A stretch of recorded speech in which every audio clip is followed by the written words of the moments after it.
Hi students, welcome back to our channel. അപ്പോൾ ഇന്നത്തെ ക്ലാസ്സിൽ നമ്മൾ ഡിസ്കസ് ചെയ്യുന്നത് +2 സോഷ്യോളജി തന്നെയാണ്.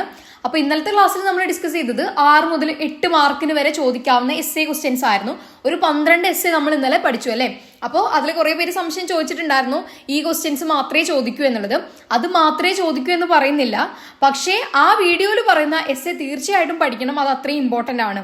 ഓക്കെ, അപ്പൊ ഇന്നത്തെ ക്ലാസ്സിൽ നമ്മൾ ഡിസ്കസ് ചെയ്യുന്നത് 3 മാർക്ക് മുതൽ 5 മാർക്ക് വരെ നേടാവുന്ന ക്വസ്റ്റ്യൻസ് ആണ്. അതിന്റെ ആൻസേഴ്സും ഡിസ്കസ് ചെയ്യുന്നുണ്ട് കേട്ടോ. ഓക്കെ, പിന്നെ ആൻസേഴ്സ് PDF രൂപത്തിൽ ഇടാൻ കഴിയുമോ എന്ന് ചോദിക്കുന്നുണ്ട്. ഇപ്പോൾ കറന്റ് തീരെ ടൈം ഇല്ലാത്തത് കൊണ്ടാണ് നമ്മൾ ഈ PDF അതൊന്നും ഇൻക്ലൂഡ് ചെയ്യാത്തത്. ഓക്കെ, അപ്പൊ ഇങ്ങനെ പറഞ്ഞു പോകുന്നുണ്ട്. നിങ്ങളൊരു കാര്യം ചെയ്യുക, ഒപ്പം പെന്നും പേപ്പറും എടുത്തിട്ട് ഓരോ പോയിന്റ്സും നോട്ട് ചെയ്യുക. അത് അത്യാവശ്യം വിവരിച്ച് എഴുതുക. ഓക്കെ, ഇങ്ങനെ സ്വയം വിവരിക്കാൻ കഴിവുള്ളവരാണെങ്കിൽ ഈ പോയിന്റ്സ് തന്നെ നോട്ട് ചെയ്ത് കഴിഞ്ഞാൽ എക്സാം സമയത്ത് പെട്ടെന്ന് ഓർമ്മ വരും പോയിന്റ്സ് നമ്മൾ നോട്ട് ചെയ്യുമ്പോൾ. ഓക്കെ, പിന്നെ സോഷ്യോളജിയുടെ ഒരു പ്രത്യേകത എന്ന് പറയുന്നത് ഹിസ്റ്ററിയോ പൊളിറ്റിക്സോ പോലെ നിങ്ങൾ ഇങ്ങനെ വിവരിച്ച് പാരഗ്രാഫ് ആയിട്ട് എഴുതണം എന്നില്ല. ഓക്കെ, പോയിന്റ്സ് നോട്ട് ചെയ്ത് അത് ചെറുതായിട്ടൊന്ന് വിശദീകരിച്ച് എഴുതി കഴിഞ്ഞാലും നിങ്ങൾക്ക് ഫുൾ മാർക്ക് കിട്ടും. ഓക്കെ, ഇനി എന്തായാലും നമുക്ക് മാർച്ച് 1-ാം തീയതിയാണ് എക്സാമിന് ഇനി വെറും 3 ദിവസമാണ് ബാക്കിയുള്ളത് അല്ലേ. അപ്പൊ എന്തായാലും ഇവിടെ ഇത്രയും കാലം നിങ്ങൾ പഠിക്കാതെയാണ് ഇരുന്നതെങ്കിൽ ഇനി എങ്ങനെ പഠിക്കുക എന്നുള്ളതാണ്. അപ്പൊ നിങ്ങൾ പ്രീവിയസ് ഇയർ ക്വസ്റ്റ്യൻ ബേസ്ഡ് ആയിട്ട് ഇനി അങ്ങോട്ട് പഠിച്ചാൽ മതി. അതല്ലാതെ ചാപ്റ്റർ വൈസ് പഠിച്ചു കഴിഞ്ഞാൽ നിങ്ങളെ തീരില്ല എന്തായാലും. അപ്പൊ നമുക്ക് അത്യാവശ്യം പാഠമുണ്ട്, അറിയാലോ, 15 ചാപ്റ്റേഴ്സ് വരുന്നുണ്ട്. അപ്പൊ അതെന്തായാലും നിങ്ങൾക്ക് എന്താണ് ഈ ഒരു 3 ദിവസം കൊണ്ട് പഠിച്ച് തീർക്കാൻ കഴിയില്ല. അപ്പൊ അതുകൊണ്ട് തന്നെ നിങ്ങൾ ക്വസ്റ്റ്യൻ ബേസ് ചെയ്തിട്ട് പഠിക്കുക കേട്ടോ. അപ്പൊ നമ്മൾ വീഡിയോ എല്ലാ ചാപ്റ്റേഴ്സും വരുന്ന വീഡിയോ നമ്മൾ ഇട്ടതാണ്. അതെന്തായാലും വേണേൽ ഡിസ്ക്രിപ്ഷനിൽ ടാഗ് ചെയ്യാം. അതുപോലെ തന്നെ നമ്മൾ എന്താണ് 1 വേർഡിന്റെ ക്വസ്റ്റ്യൻസ് വരുന്ന നമ്മളൊരു വീഡിയോ ചെയ്തിട്ടുണ്ട്, അതും വേണമെങ്കിൽ ഇതിന്റെ കൂടെ കൊടുക്കാം കേട്ടോ. പിന്നെ ഈ എസ്സേ ക്വസ്റ്റ്യന്റെ വീഡിയോ നമ്മൾ ചെയ്തത് ഒരു 3 വീഡിയോ ആണ് ഇപ്പോൾ നമ്മൾ ടോട്ടലി സോഷ്യോളജിയിൽ പറയുകയാണെങ്കിൽ ചെയ്തിട്ടുള്ളത്. ഈ 3ഉം പഠിച്ചാൽ തന്നെ അത്യാവശ്യം നിങ്ങൾക്ക് A+ ഷുവറാണ്, അത്യാവശ്യം അല്ലേ, A+ എന്തായാലും ഷുവറാണ്. ഓക്കെ, പിന്നെ നമ്മളോട് മാർക്ക് ബേസ് ചെയ്തിട്ട് വീഡിയോ ചെയ്യാൻ പറഞ്ഞതുകൊണ്ടാണ് നമ്മൾ ഇങ്ങനെ ചെയ്യുന്നത് കേട്ടോ. അപ്പോൾ ഓക്കെ, അപ്പോൾ എന്തായാലും നമുക്ക് ലാഗ് ഇല്ലാതെ വീഡിയോയിലോട്ട് കടക്കാം. ഓക്കെ, അപ്പോൾ ഇവിടെ നമ്മൾ നോക്കുന്നത് 3 മാർക്സ് മുതൽ 5 മാർക്സ് വരെ ചോദിക്കാവുന്ന ക്വസ്റ്റ്യൻസും അതിന്റെ ആൻസേഴ്സും ആണ്. ചാപ്റ്റർ വൈസ് തന്നെയാണ് നമ്മൾ പറഞ്ഞു പോകുന്നത് കേട്ടോ. അപ്പോൾ ഫസ്റ്റ് ചാപ്റ്റർ ആയിട്ടുള്ള ഇൻട്രൊഡ്യൂസിങ് ഇന്ത്യൻ സൊസൈറ്റി, ഇന്ത്യൻ സമൂഹത്തെ പരിചയപ്പെടുത്തൽ എന്നുള്ള പാഠഭാഗമാണ്. അതിൽ ചോദിക്കാവുന്ന ഒരു ക്വസ്റ്റ്യൻ ആണ് merit and demerit of prior knowledge, മുന്നറിവിന്റെ ഗുണങ്ങളും ദോഷങ്ങളുമാണ്. അതായത് ഇവിടെ ഇപ്പൊ 4 മാർക്കാണ് വെയിറ്റേജ് എങ്കിൽ ഇപ്പോൾ ഇത് 4 മാർക്കിന് വേണേ ചോദിക്കാം. അല്ലെങ്കിൽ എന്ത് ചെയ്യും, 3 മാർക്കിന് ഇത് ചോദിച്ചു, 1 മാർക്കിന് വേറെ ഏതെങ്കിലും ക്വസ്റ്റ്യൻ ചോദിക്കാം. അപ്പൊ അങ്ങനെയൊക്കെയാണ് ക്വസ്റ്റ്യൻസ് വരാം കേട്ടോ. അപ്പൊ നമുക്ക് എക്സാക്ട് ഇത്ര മാർക്കിന് ചോദിക്കുമെന്ന് പറയാൻ പറ്റില്ല. അതുകൊണ്ട് തന്നെ നമ്മൾ 3 മാർക്ക് മുതൽ 5 മാർക്ക് വരെ എന്നുള്ള ക്വസ്റ്റ്യൻസ് ആണ് ഓക്കെ പറഞ്ഞിട്ടുള്ളത് കേട്ടോ. അപ്പൊ എന്തായാലും നമുക്ക് ആൻസർ എന്ത് ചെയ്യാം, നമുക്ക് സൊസൈറ്റിനെ കുറിച്ചുള്ള പഠനമാണ് നമ്മളെ സോഷ്യോളജി. നമ്മൾ എവിടെയാണ് ജീവിക്കുന്നത്, ഈ സമൂഹത്തിൽ അല്ലേ. അപ്പൊ ഇതിനെ പറ്റി നമുക്ക് എല്ലാവർക്കും ഒരു ധാരണ ഉണ്ടാവും, മറ്റ് സബ്ജക്ട്സിന്റെ പോലെ അല്ല. അപ്പൊ ഇതിന്റെ ഗുണം എന്ന് പറയുന്നത് എന്താണ്, ഇതെന്താണ്, സാമൂഹ്യശാസ്ത്ര പഠനം ഈ മുന്നറിവ് കൊണ്ട് നമുക്ക് എന്താണ് അത് എളുപ്പമാക്കുന്നു എന്നുള്ളതാണ്. രണ്ടാമതായിട്ട് നമ്മൾക്ക് ഈ സബ്ജക്റ്റിനെ ഒരു തരത്തിലും ഭയപ്പെടേണ്ട കാര്യമില്ല. അപ്പൊ ഹ്യൂമാനിറ്റീസിലെ സ്റ്റുഡൻസിന്റെ കാര്യം പറയുകയാണെങ്കിൽ മാത്സ് ഒരു ഇത്തിരി പേടി സ്വപ്നമാവും അല്ലേ. അപ്പോൾ അതുപോലെയല്ല എന്ത് നമ്മുടെ സോഷ്യോളജീനെ നമ്മൾ നേരിടുക, എളുപ്പമുള്ള സബ്ജക്റ്റ് ആണ്. അതുപോലെ തന്നെ എന്താണ് നമുക്ക് എപ്പോഴും കണക്ട് ചെയ്ത് പഠിക്കാൻ പറ്റുന്ന ഒന്നാണ്. അതായത് നമ്മൾ കാണുന്ന കാര്യങ്ങൾ ഇപ്പൊ എന്തായാലും മതമായാലും ഇപ്പൊ വേറെ എന്താ പറയാ ഫാമിലി, ഈ കാര്യങ്ങളൊക്കെ നമുക്ക് അറിയുന്ന കാര്യമാണ്. അപ്പൊ അതാണ് ഇവിടെ പഠിക്കുന്നത്. ഇതൊക്കെയാണ് ഗുണങ്ങൾ. ഡീമെറിറ്റ് ആയിട്ട് നമുക്ക് എന്ത് പറയാം, ഇതിന് നമുക്കൊരു സയന്റിഫിക് ആയിട്ടുള്ള ഒരു പ്രൂഫ് ഒന്നുമില്ല, നമ്മൾ മനസ്സിലാക്കിയ കാര്യങ്ങളാണ്, അതൊരു ഡീമെറിറ്റ് ആണ്. അതുപോലെ എന്താണ് നമുക്ക് ഫുൾ നോളജ് അതിനെ പറ്റിയിട്ട് ഉണ്ടാവില്ല എന്നുള്ളത്, കാര്യമായിട്ടുള്ള പൂർണ്ണ അറിവ് അതിനെ പറ്റി ഉണ്ടാവില്ല, ഭാഗികമായിട്ടുള്ള ഒരു അറിവ് മാത്രമേ ഉണ്ടായിരിക്കുള്ളൂ. അതുപോലെ തന്നെ നമ്മൾ ചില കാര്യങ്ങൾ പഠിച്ചു വെച്ച അല്ലെങ്കിൽ നമ്മൾ മനസ്സിലാക്കി വെച്ച കാര്യങ്ങൾ മറക്കേണ്ടതായിട്ട് വരും. നമ്മൾ സോഷ്യോളജി പഠിക്കുമ്പോൾ ചിലപ്പോൾ നമ്മൾ തെറ്റിദ്ധരിച്ച് വെച്ചിരിക്കുന്നതായിരിക്കാം എന്ത് നമ്മളെ ചുറ്റുപാടിൽ നിന്ന് കിട്ടിയ അറിവ്. ഓക്കെ, സോഷ്യോളജി പഠിക്കുമ്പോൾ നമുക്കത് കറക്റ്റ് ചെയ്യാൻ പറ്റും. ഓക്കെ, അപ്പൊ അതെന്താണ് ഭാഗികമായിട്ട് നമുക്ക് മറക്കേണ്ടി വരും എന്നുള്ളതാണ്, അതൊരു ഡിസഡ്വാൻറ്റേജ് ആയിട്ട് നമുക്ക് പറയാം കേട്ടോ. അപ്പൊ ഇതൊക്കെയാണ് അതിന്റെ ആൻസർ ആയിട്ട് എഴുതേണ്ടേ. ഓക്കെ, നമുക്ക് സെക്കൻഡ് ചാപ്റ്റർ നോക്കാം. The demographic structure of Indian society, Indian സമൂഹത്തിന്റെ ജനസംഖ്യ ശാസ്ത്രപരമായ ഘടന. ഓക്കെ, അതിൽ ഏറ്റവും കൂടുതൽ പ്രീവിയസ് ഇയറിൽ കണ്ടിട്ടുള്ള ക്വസ്റ്റ്യൻ ആണ് dependency ratio and demographic dividend എന്താണ് എന്നുള്ളത്. ഓക്കെ, അപ്പൊ നമുക്ക് ഡിപെൻഡൻസി റേഷ്യോ എന്ന് പറഞ്ഞാൽ എന്താണ്, ആശ്രിതാനുപാതമാണ്. എന്താണ് ആശ്രിതാനുപാതം എന്ന് പറയുന്നത്, അതായത് 0 മുതൽ 14 വയസ്സ് വരെ ഉള്ളവരും അതുപോലെ തന്നെ നമ്മളെ 64 വയസ്സിന് മുകളിലുള്ളവരും ആരെയാണ് ഡിപ്പെൻഡ് ചെയ്യുന്നത്, ആരെയാണ് ആശ്രയിക്കുന്നത്, നമ്മുടെ 15 മുതൽ 63 വരെയുള്ളവരെ അല്ലെ, അല്ലെങ്കിൽ 64 വരെയുള്ളവരെ.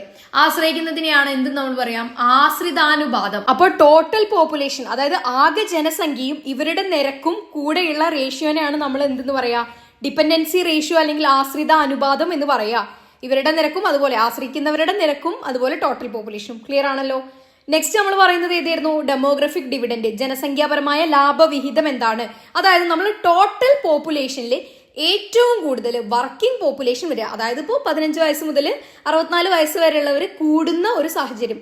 അതായത് ഇപ്പോൾ ടോട്ടൽ പോപ്പുലേഷനിൽ 100 ആണെന്ന് കരുതുക. ഓക്കെ, അതിൽ 70 ആളുകളും എന്ത് ചെയ്യാണ്, വർക്കിംഗ് പോപ്പുലേഷൻ ആണെങ്കിൽ, അതായത് 15 വയസ്സ് മുതൽ 64 വയസ്സ് വരെ അതിനിടയിലുള്ളവരാണെങ്കിൽ നമുക്ക് എന്ത് പറയാം, ഈ ഒരു ഫിനോമിന അപ്പോൾ ഒക്കർ ചെയ്യുന്ന ഒരു ഫിനോമിനയാണ് എന്ത്, ഈ ഡെമോഗ്രഫിക് ഡിവിഡൻഡ് അല്ലെങ്കിൽ എന്താ, ജനസംഖ്യാപരമായ ലാഭവിഹിതം. ഇതിനെ പറയുന്ന പേരാണത്. ഓക്കെ, അതല്ല ഇപ്പോൾ നമ്മുടെ 100 പേരിൽ 70 പേര് ആശ്രയിക്കുന്നവരാണെങ്കിൽ എന്താണ് ജനസംഖ്യ ലാഭവിഹിതം എന്ന് പറയാൻ പറ്റുമോ? ഇല്ല. ഓക്കെ, അപ്പൊ ഇതാണ് എന്ത്, ടോട്ടൽ പോപ്പുലേഷൻ അതുപോലെ തന്നെ വർക്കിംഗ് പോപ്പുലേഷൻ. ടോട്ടൽ പോപ്പുലേഷനിൽ വർക്കിംഗ് പോപ്പുലേഷൻ ഹൈ ആയിരിക്കുന്ന ഒരു ഫിനോമിനയാണ് ഡെമോഗ്രഫിക് ഡിവിഡൻഡ്. ക്ലിയർ ആണല്ലോ. ഓക്കെ, നെക്സ്റ്റ് ക്വസ്റ്റ്യൻ നോക്കാം, ബർത്ത് റേറ്റ് എന്താണ് എന്നുള്ളത്. അപ്പൊ നമുക്കറിയാം, അതായത് 1000 എത്ര കുഞ്ഞുങ്ങൾ ജീവനോടെ ജനിക്കുന്നു എന്നുള്ള കണക്കാണ്. ഒരു നിശ്ചിത പ്രദേശത്തിന്റെ കാര്യം പറയണം കേട്ടോ. അതായത് ഒരു നിശ്ചിത പ്രദേശത്ത് നിശ്ചിത കാലയളവിൽ 1000 പേരിൽ എത്ര കുഞ്ഞുങ്ങൾ ജീവനോടെ ജനിക്കുന്നു എന്നുള്ള കണക്കാണ്. ഓക്കെ, നെക്സ്റ്റ് പറയുന്നത് മരണനിരക്കാണ്, ഡെത്ത് റേറ്റ് ആണ്. ഒരു നിശ്ചിത പ്രദേശത്ത് നിശ്ചിത കാലയളവിലുള്ള ജനസംഖ്യയിൽ 1000 പേരിൽ എത്ര മരണങ്ങൾ നടക്കുന്നു എന്നുള്ളതാണ്. ഓക്കെ, അപ്പോൾ അതാണ് death rate. Next sex ratio എന്ന് പറയുന്നത് 1000 പുരുഷന്മാർക്ക് എത്ര സ്ത്രീകൾ എന്നുള്ള കണക്കാണ് എന്ത്, സ്ത്രീ പുരുഷ അനുപാതം. ഇപ്പൊ നമ്മുടെ ഇന്ത്യയിൽ എങ്ങനെയാണ്, 1000 പുരുഷന്മാർക്ക് 948 സ്ത്രീകളാണ് കേട്ടോ. ഓക്കെ, അപ്പൊ സ്ത്രീകളുടെ നിരക്ക് കുറവാണെന്ന് നമുക്ക് മനസ്സിലാക്കണം. നെക്സ്റ്റ് എന്താണ്, പോപ്പുലേഷൻ പോളിസി ഓഫ് ഇന്ത്യ എന്താണ്, ഇന്ത്യയുടെ ജനസംഖ്യാ നയം. ഓക്കെ, 1952 ഇന്ത്യയുടെ ജനസംഖ്യാ നയം പ്രഖ്യാപിക്കുന്നത്. ഇതെന്തിനു വേണ്ടിയിട്ടാണ്, അതായത് ഒരു രാജ്യത്ത് ജനങ്ങൾ കൂടിക്കഴിഞ്ഞാലും ജനങ്ങൾ കുറഞ്ഞു കഴിഞ്ഞാലും ആ രാജ്യത്ത് എന്താണ് പ്രശ്നങ്ങൾ വരും. അതുകൊണ്ട് ഈ ഒരു പ്രശ്നങ്ങളൊന്നും സൃഷ്ടിക്കാതിരിക്കാൻ വേണ്ടിയിട്ട് തന്നെ ഇന്ത്യ എന്താണ് ഈ ഒരു പരിപാടി പ്രഖ്യാപിച്ചത്. ഓക്കെ, ഇതിന്റെ ലക്ഷ്യങ്ങൾ എന്ന് പറയുന്നത് എന്താണ്, ഒന്നാമതായിട്ട് ജനസംഖ്യയെ നിയന്ത്രിക്കുക എന്നുള്ളതാണ്. പലതരത്തിലുള്ള പരിപാടികൾ പ്രോത്സാഹിപ്പിക്കുക എന്നുള്ളതാണ്. എന്തിനു വേണ്ടിയിട്ടാണ്, ജനന നിയന്ത്രണ മാർഗങ്ങളെ പ്രോത്സാഹിപ്പിച്ചുകൊണ്ട് ജനസംഖ്യാ വളർച്ചയുടെ നിരക്ക് കുറച്ചു കൊണ്ടുവരിക എന്നുള്ളതായിരുന്നു ഒരു ലക്ഷ്യം. അതുപോലെ തന്നെ ഒരു ലക്ഷ്യം എന്താണ്, പൊതുജനാരോഗ്യം മെച്ചപ്പെടുത്താൻ വേണ്ടിയിട്ടാണ്. അതായത് കൂടുതൽ ആളുകൾ പെരുകി കഴിഞ്ഞാൽ എന്താണ്, ഗവൺമെന്റിന് എല്ലാ മേഖലയിലും എത്തിപ്പെടാൻ കഴിയില്ല. കാരണം അത്രയും നമുക്ക് എന്ത് വേണ്ടിവരും, ഫണ്ടും കാര്യങ്ങളൊക്കെ വേണ്ടിവരും. അതുപോലെ തന്നെ എന്താണ്, ആളുകൾ കൂടുന്നതിനനുസരിച്ച് ജനങ്ങളുടെ എന്താണ് ആരോഗ്യവും മോശപ്പെടും. അതുകൊണ്ട് അത് മെച്ചപ്പെടുത്താൻ വേണ്ടിയിട്ട് കൂടെ ആയിരുന്നു രണ്ടാമതായിട്ട് ഒരു പറയുന്നത് കേട്ടോ. അപ്പോൾ പിന്നെ പറയുന്നത് എന്താണ്, ജനങ്ങൾക്ക് അവയർനെസ് കൊടുക്കുക. എന്തിനെ പറ്റിയിട്ട്, നമ്മളെ ജനങ്ങൾ കൂടിക്കഴിഞ്ഞാലുള്ള പ്രശ്നങ്ങളെ പറ്റിയിട്ട് ജനങ്ങൾക്ക് അവയർനെസ് കൊടുക്കുക. ഈ പോയിന്റ് ഒക്കെയാണ് അവിടെ എഴുതേണ്ടത്. ഇതാണ് ഇന്ത്യയുടെ ജനസംഖ്യാ നയം എന്ന് പറയുന്നത്. ഓക്കെ, ഇത്രയും മനസ്സിലായല്ലോ. അപ്പൊ നമ്മൾ രണ്ടാമത്തെ ചാപ്റ്ററും ഇവിടെ കഴിഞ്ഞു കേട്ടോ. ഓക്കെ, അപ്പൊ അടുത്തത് തേർഡ് ചാപ്റ്റർ ആണ്, social institutions continuity and change. അതായത് സാമൂഹിക സ്ഥാപനങ്ങൾ തുടർച്ചയും മാറ്റവും. അതിൽ ഇമ്പോർട്ടന്റ് ആയിട്ട് നോക്കേണ്ടതാണ്. അതായത് 3 മാർക്ക് മുതൽ 5 മാർക്ക് വരെ ചോദിക്കാൻ സാധ്യതയുള്ള ക്വസ്റ്റ്യൻസ് ആണ്. ഫാമിലീസ് എന്ന് പറയുന്നത്, അതായത് നമ്മൾ അംഗങ്ങളുടെ എണ്ണത്തിന്റെ അടിസ്ഥാനത്തിൽ കുടുംബത്തിനെ രണ്ടാക്കി തിരിച്ചിട്ടുണ്ട്. ജോയിന്റ് ഫാമിലി, ന്യൂക്ലിയർ ഫാമിലി, കൂട്ടുകുടുംബം, അണുകുടുംബം.